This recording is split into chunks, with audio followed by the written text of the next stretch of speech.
All right, everybody. So this, what you're about to see, was recorded during Halloween of 2021.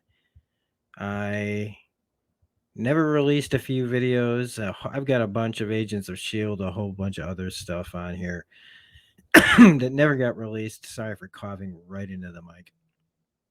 And I finally going through some of them and seeing as how it's Halloween. I don't know if this will be up in time. Might not be. Might still be Halloween when you see this, but this is Critters we're talking about, and yeah, it's I was back in my old space, so this is 2021, and I just wanted to give some context to that. So get prepared for that. If you see this, you're probably going to see this video like on other videos coming up, just to explain why all of a sudden uh, I'm talking, and looking a lot different. So anyway, enjoy this lost episode from Smirking Gun Reviews.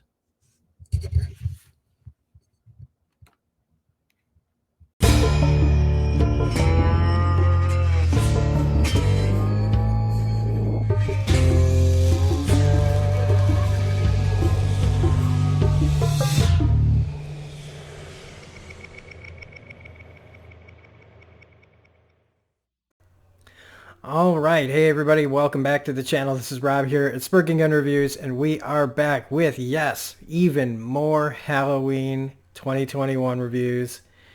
And tonight we're talking about one that's near and dear to my heart. Takes me all the way back to when I was 10 years old, 11 years old, right in that spot. So, we clicked on it. We're talking about 1986's Critters, the first one, and I'm ready to get into it. But first, if you're liking what we're doing here on the channel, make sure you're hitting that like button. Make sure you're hitting that subscribe button. If you're not a subscriber, become a subscriber. Help me out. It's about motivation. All right, I'm at a point where I like where I'm at, but I also like to see little by little growth. I'm realistic. So, thank you guys for who likes this stuff and subscribes. And if you're new, welcome to the conversation. And of course, as always, for the people who have been here through thick and thin, welcome back. How you doing? So, yeah, this movie. Well, if you don't know what Critters is, right? Let's talk about Critters. Well, it's about 8 really sympathetic, heroic creatures from space who are, just absolutely being hunted unjustly by the powers that be in the universe, and are fleeing from, all sorts of people who want to hurt them for absolutely no reason. And then they come to Earth, where they're beset upon by the people who live there, who start killing them mercilessly.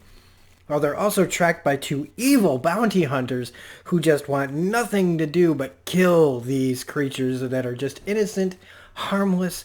I can't anymore.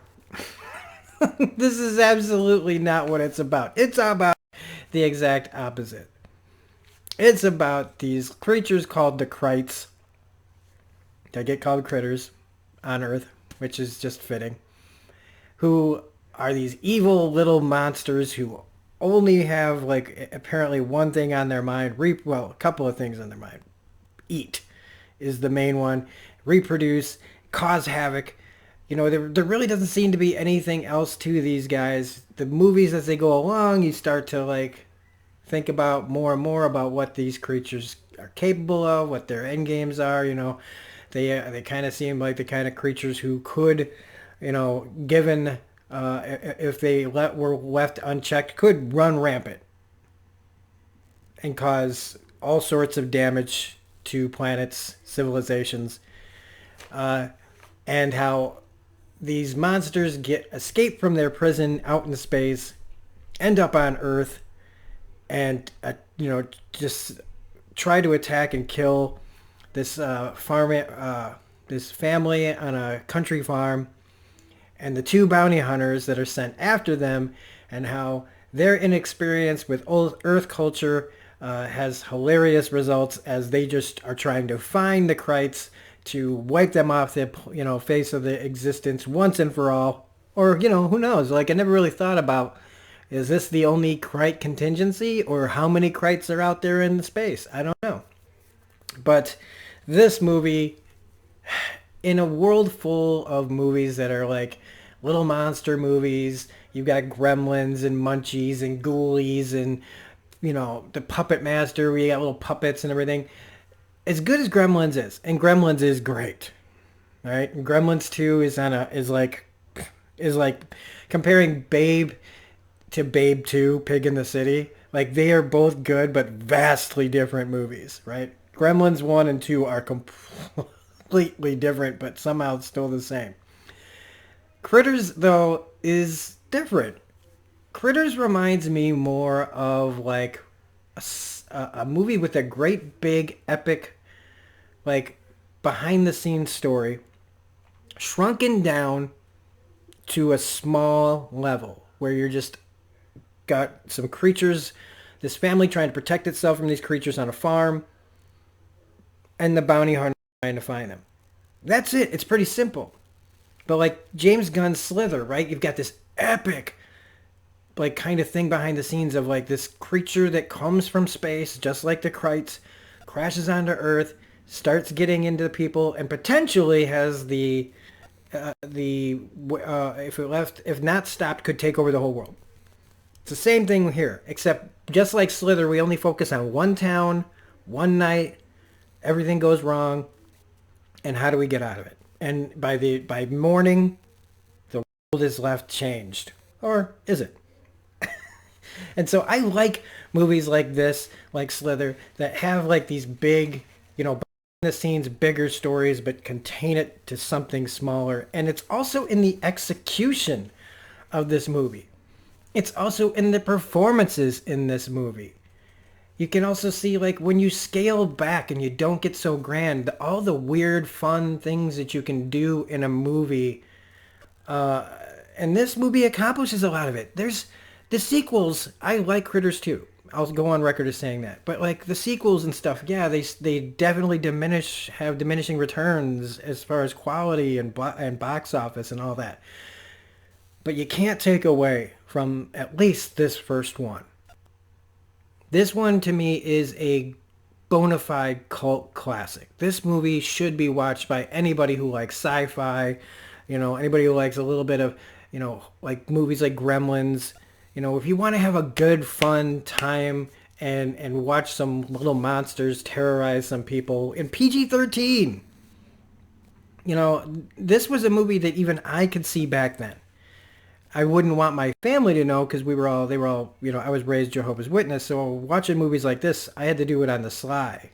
But when it first came out, my mother was on her way out of the religion. And so I watched this movie like a bunch of times. I've seen this movie more times than like some of my favorite movies because of how much I watched it back then.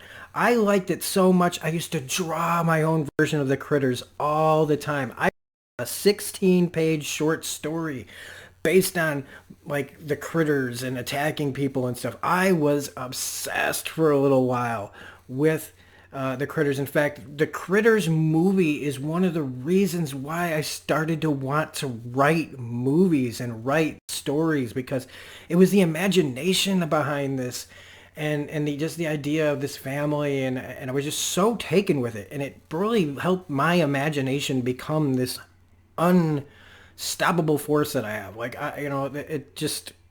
my imagination is boundless. And this movie is one of the reasons why it's so boundless.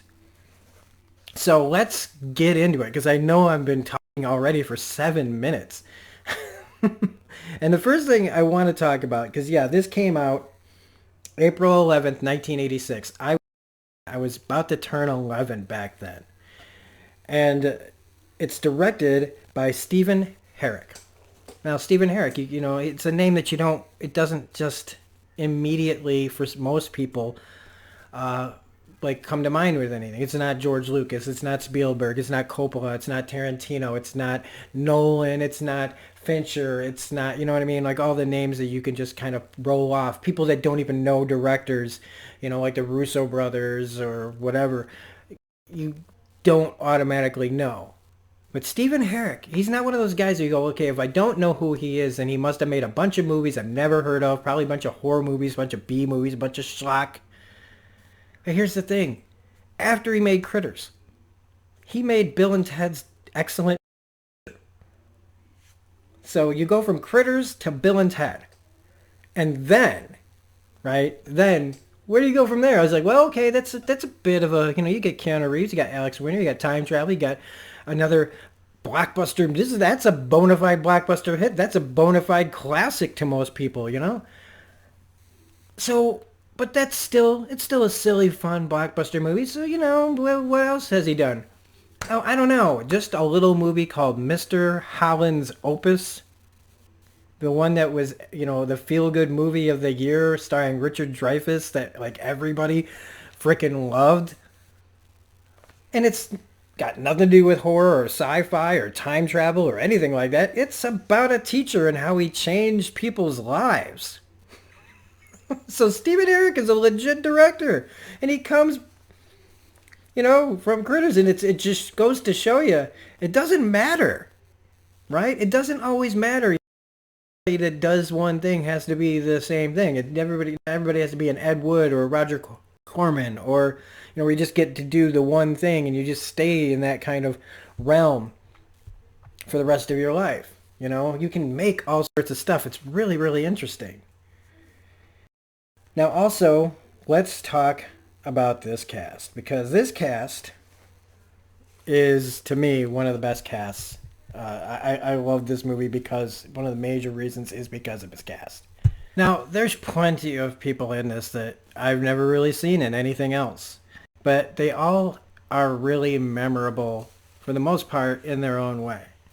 Now let's start with the dad, played by Billy Greenbush, who plays Jay Brown. This dad is unlike any dad I have ever seen in any kind of sci-fi horror movie, especially like a horror movie, where most people in horror movies, when confronted with some horrifying thing, everybody starts to fall apart. Everybody screams. Everybody gets angry or something. This guy is one of the calmest, if not the calmest, father character I have ever seen in a situation like this. And not to an annoying degree. He's like, you can just tell he's one of those guys who just does not rattle.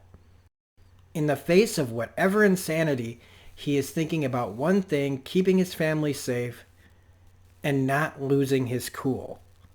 Even though he ends up in some really bad spots and gets really badly hurt, the way they wrote this character and the way he was performed is like just nothing you've seen before. You really haven't.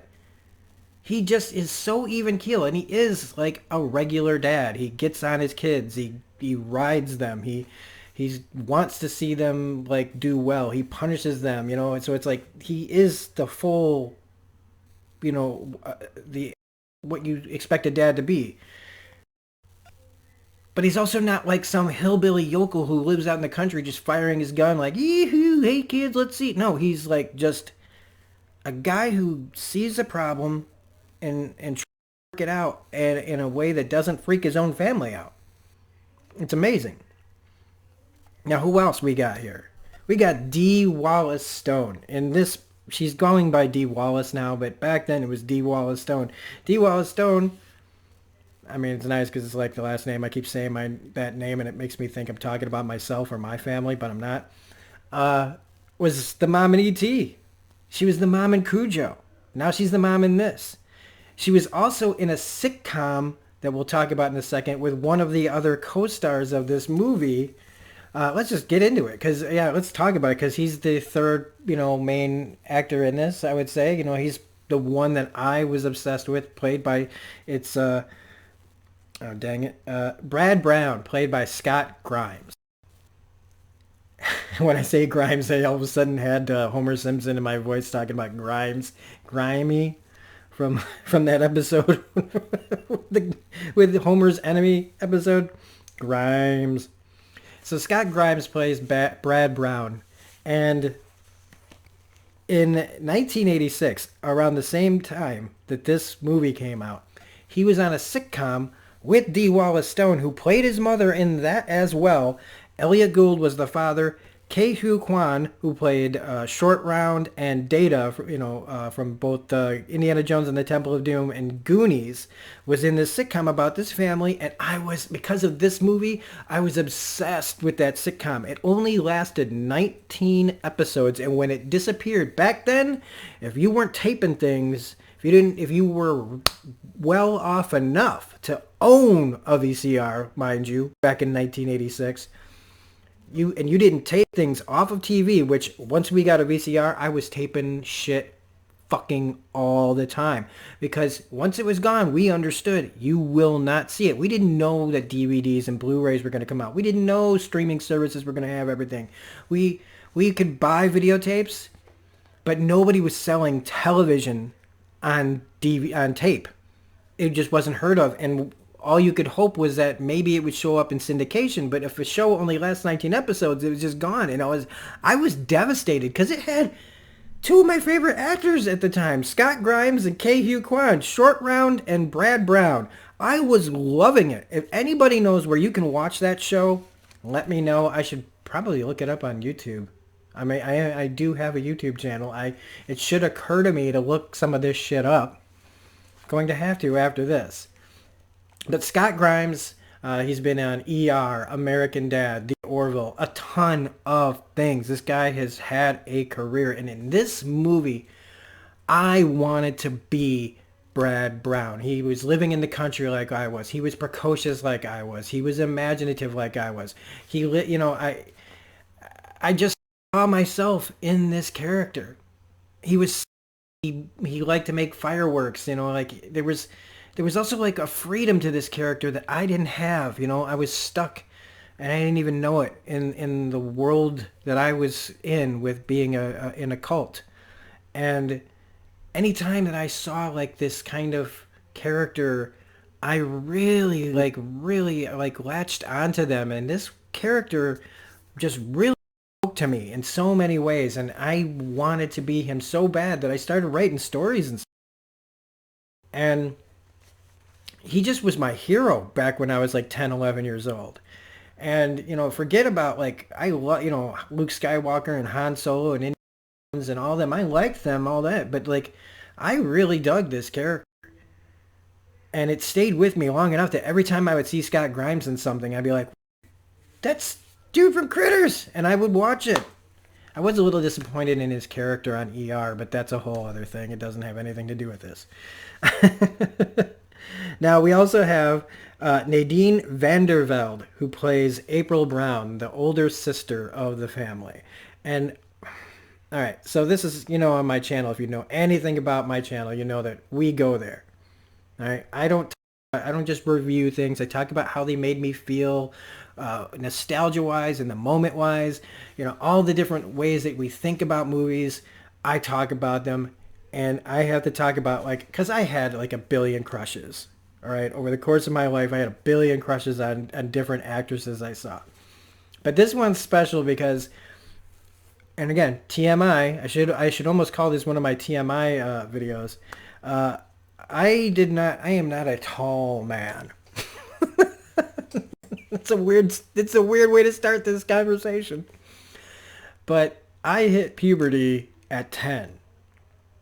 I didn't get taller, but everything else started to change. And even though I had a first grade girlfriend, as everybody has like a first grade girlfriend or, a girl you like back then. Not everybody, but I did. I'm not going to say her name here, but, I noticed girls, but it's the same as when you hit puberty. And when I hit puberty and I saw this movie, I fell in love with April Brown's character. She was older than me, but she was like hot and she was going out with this guy and there was like sexiness involved and I was allowed to watch this. So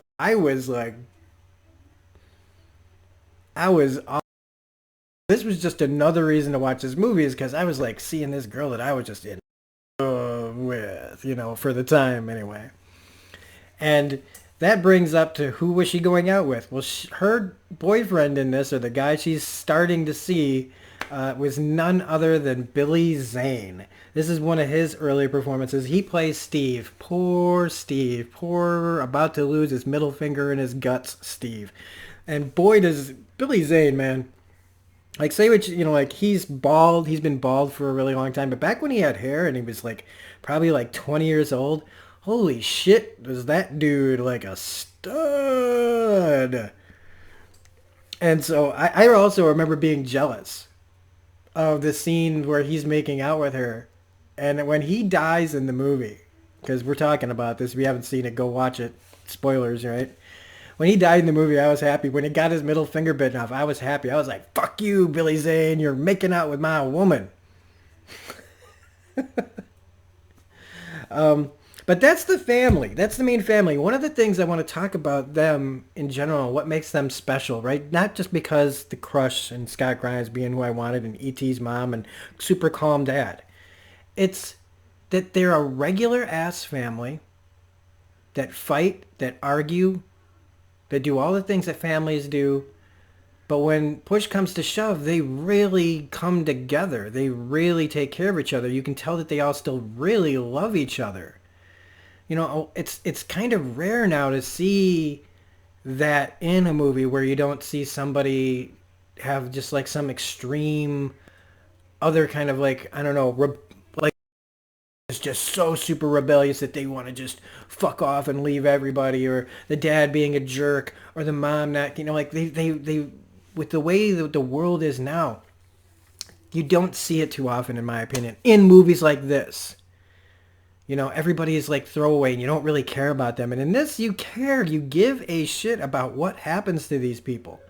The peripheral people that die are the red shirts and you don't care. But like when the main characters are in peril in this movie, you give a shit.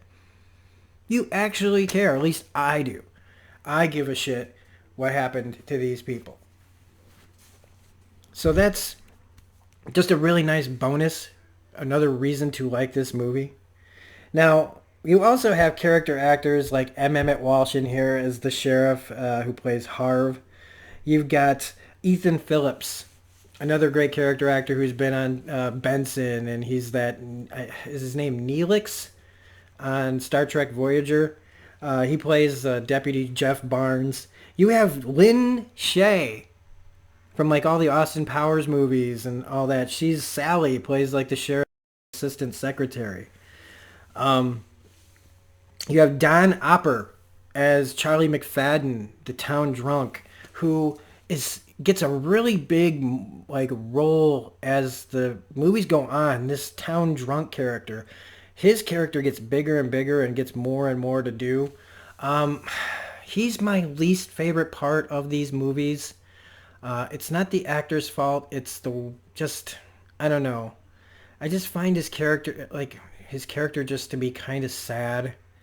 And when I'm watching a character who's drinking and all I can see is my own problems with drinking that I had, and just seeing this guy talk about his potential and how, you know, everything went to shit and he became an alcoholic, and all the things that went wrong in his life, and all I'm watching this is like, oh man, you know, and just how pathetic it all looks, and I kind of saw like all the patheticness that I felt back when I was drinking that much, and so it just for me, like I'm sure that, you know, the character's fine for probably a lot of people, right? He becomes heroic. He gets a chance. He gets a second chance at life. He gets a second chance to be somebody. But for me, it just hits a little too close to home, and in this movie at least, not when in further sequels when he becomes like more of what he's going to become, I couldn't do it. I just like felt really bad watching him. Now, on the other end of that spectrum, we have actor Terrence Mann, who plays one of the bounty hunters in this. Now, the bounty hunters in this are really interesting because they're these like they have these like faceless kind of lime green, kind of neon green faces. And there's two of them. And they can turn into anybody that they look at. And when they're on Earth, as they're learning all of Earth's history and being bored by it, completely bored at all of humanity's accomplishments, which I thought was really funny. They're fast forwarding through it like on a VCR, and for some reason the one bounty hunter, after seeing everything we've accomplished and all the bad things we've accomplished and everything else in world history, he lands. What piques his interest? What makes him stop and watch? He sees a fake band where the front man is this guy named Johnny Steele, played by Terrence Mann. And it's a big hair band, like Motley Crue. Well, think more like Def Leppard or like, I don't know, something along those lines. Big Bon Jovi hair. And he turns into this guy. He decides, woo, this guy is like the epitome of cool or something, whatever a bounty hunter, a faceless bounty hunter thinks is cool. And he turns into that guy. And one of the cool things about this is the transformation.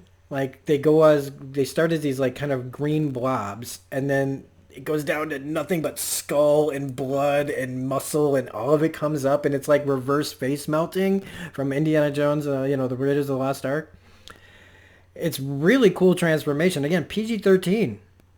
I think they were still figuring out what was PG-13 back then. So, I mean, I guess it's fine. It wasn't too bad. I mean, if they can blow heads up and melt faces and it's PG, but that was before PG-13 with Raiders of the Lost Ark. So, and ripping out hearts was in Temple of Doom was one of the reasons I think PG-13 became a thing. But I thought it was a really cool effect. But I just thought it was really weird. Such an interesting choice for this faceless bounty hunter to want to be like this rock singer. And I was obsessed with this character too. I loved watching this guy. He barely says a word, but he's like Boba Fett, right? Boba Fett hardly says anything, but he just does what he needs to do, and he does it cold, and he does it cool looking. He's got this huge cannon that like goes, and when it shoots, it blows the fuck out of anything. And so this guy was also the epitome of cool. I mean, this movie for me was just like, oh my God. Everywhere I looked, except for the town drunk, I was just like, oh my God, I love everything that's happening in this movie. And we haven't even talked about the critters, right? Because there's also the other bounty hunter that can't make a decision on what face he wants to have. And how he keeps changing into people. First, he takes the face of the dead deputy who gets killed by the critters, and instead of looking normal, he actually looks like the version of the guy after he's been chewed up. That was an amazing choice. That's such a great choice. Then he turns into the reverend, and then he turns into the face of the town drunk, and then he just can't make up his mind because, in his words, nobody likes me. Like nothing likes me when he's asked why he transformed. Now, okay, who else? What else do we have as far as cast? I think that's it as far as cast goes. And so now we have to talk about the actual like critters in the movie proper. So these little bastards, they start out small. They're these little balls. They can turn into like a ball that just rolls around. They've got spines that pop out that hit you, that'll paralyze you so that you will fall down, pass out. You can't really do much while they eat you alive. These things were partially based on the Tasmanian Devil from Looney Tunes. They're basically just these little balls with teeth, and they're puppets, and they look adorable for as evil as they look. I actually would love to get one of these as a prop or a stuffed animal, like one that looks realistic, because they're so crazy looking. Now, the other thing you need to know is they have this ravenous appetite, and as they eat, they get bigger. And so, like, these little balls can start going bloop, bloop, bloop until they're really big. So you can see what kind of problem they could end up being. They also appear to be fairly smart because puffballs, they know how to fly intergalactic spaceships across universes, probably through wormholes, probably doing light speed, who the fuck knows. They know how to do all sorts of stuff. So there is intelligence to these guys. They're not a hive mind either. And they're foul-mouthed. And they're vicious. And they're all these ways of like that the Gremlins were. But one thing you need to know is that this was written before Gremlins. Gremlins came out before this, but this had actually been written down on paper and was in pre-production and everything else. And Gremlins came around and they actually had to change things in this because Gremlins came out. And so they had to make it less like Gremlins because Gremlins was already taking their, somehow had gotten parts of what they were doing. I'm not saying that Spielberg or anybody stole ideas. I'm just saying that they had to adapt and adjust. So this is actually first, if you count when it was written. So these little guys are just hilarious, and I love how they managed to make them cute, how they put them in different scenes, how they showed how they move around, how they sometimes look like just little puppets, and sometimes, you know, when they're rolling around, they look very mobile. And they talk shit. They say fuck, you know, but when they get attacked, you know, like, and you see them get blown up and stabbed and beaten, you know, you don't feel bad, you don't feel anything, you just want them to die. And there's only 8 of them. Right? This isn't like some overwhelming force. There's just 8. You know, again, it's small scale. It's not like they could have written it where these things just started multiplying like fucking gremlins or whatever, or just laid fast eggs and had like really fast gestation periods. No. We have a definite number of how many of these things there are.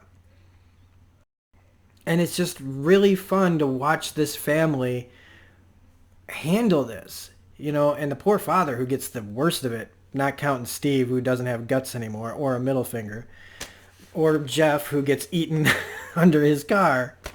But it's just great watching this whole thing take place. Now, meanwhile, while these things are attacking the family, you've got the bounty hunters who arrive on Earth and are trying to just navigate and find the Krites. And how they end up like just destroying like the church, the local bar, their house. They like run rampant through town because they don't know how to operate cars properly. They don't, you know, they just destroy this bar and all the people in it. And, you know, if you pay attention early in the movie, the guy who hires the bounty hunters, which that's a whole other story, tells them, you know, hey, make sure you guys try not to blow as much stuff up as you did last time. Well, they fail. They run right through like the front of a church, which is one of the funniest things because they just get out like normal, like, where are the Krites? I just freaking love it. And when they go into the Hillbilly bar, and that for me, because I live in Hillbilly Central, Illinois, seeing these guys, you know, just take apart the hillbillies, I just was fucking loving that shit. And you know, so they can't even, their whole story basically has almost nothing to do with the Krites. It is just them navigating, trying to find them. And when they do, and they get to the house, they just start shooting the shit out of this family's home, just trying to blast the critters. And at this point, the family is taking care of most of the critters themselves, you know, and it's just hilarious. You know, how it's got heart, it's got tension, it's got comedy, it's got everything that you want in a movie. I mean, I wonder what kind of movie this would be if it was just straight up trying to be scary. I don't think it would work, and I don't think it would have as many fond memories of it. I also don't think it would have been PG-13, if they'd probably be just like watching people get their faces bit off and chewed off. But you know, with the design of the bounty hunters, the design of the critters, and all of that stuff, again, it's just such a solid movie. And even in the end, when the critters, like, you think that they're going to escape, you know, most of them are dead, but they're leaving because they know the bounty hunters are on their trail, and the few that are left are taking off. This is the kind of characters they are. Like, they stop and they blow up the house that the family lived in. They sit there and they look and they blast it into smithereens and then laugh about it. Now they get their comeuppance because a firework is left inside, or a firecracker, it's really TNT, gets left in their ship and it blows them up immediately afterwards. But it's just that attitude that is very like, if you like the Gremlins, you'll like that kind of like fuck you attitude that they have. Now, at the end of the movie, the drunk kind of goes off with them, and we don't really know until the sequel what happens, but he ends up becoming like one of them in training to get off, so that's like his second chance. But they give Brad a communicator saying, call us. Basically saying, if this happens again, you'll know how to get us. And Brad, you know, he space stuff. He's like, oh my God, I have contact with aliens. But apparently this thing is also able to put back together their entire house. Don't ask me how this little tiny thing works. But again, you don't know the rules. There is one thing about this movie that I don't understand, and that's the rules. Because there is like this bigger story about where the Krites came from. Why were they in prison? What all these different creatures that were in space that we saw very briefly. And they have asteroid prison planets out there in the universe. And it's like, I want to know more about that world that the Krites are living in. It's very Star Wars, and for the time, and even now, I would like to know what that bigger universe is. Let us see. Forget just the critters. Show us that world, because they had some imagination in some of the designs of the aliens that they showed at the beginning of this. So anyway, that's Critters. And I know I didn't go scene by scene or anything like that. At the very end of this movie, you find out that one of the critters is left behind and there's eggs. So we have sequel. And if you listen to the very end of the credits, you can hear the critters laughing at the very end. So that's Critters. I freaking love this. And I purposely have not said about everything in this movie because you need to see it for yourself. If you want to see if you like it as much as I do. And so that's it. I have nothing else to say. I actually recorded this yesterday and I did not like my structure for it. I do not think. I let my love for the movie run rampant. And I decided tonight I'm going to redo the review. And so hopefully this is a much more structured, better review, more in honor of this movie that I love. And you got all sorts of more information about my ass. So anyway, if you like this review, please hit the like button, comment, share, subscribe, hit the bell for all notifications. This is a movie that's been up there for me to talk about my entire life. I am so happy that I finally, after 30 years, right? 96, 60, this movie is 35 years old and I am finally talking about it. But if you hated every single thing I just said because you just don't like my face or whatever, we can take out our neuralizer here and give you a better memory.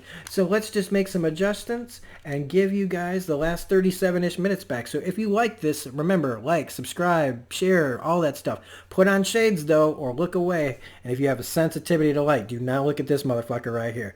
So here's a better memory for all of you who hated this.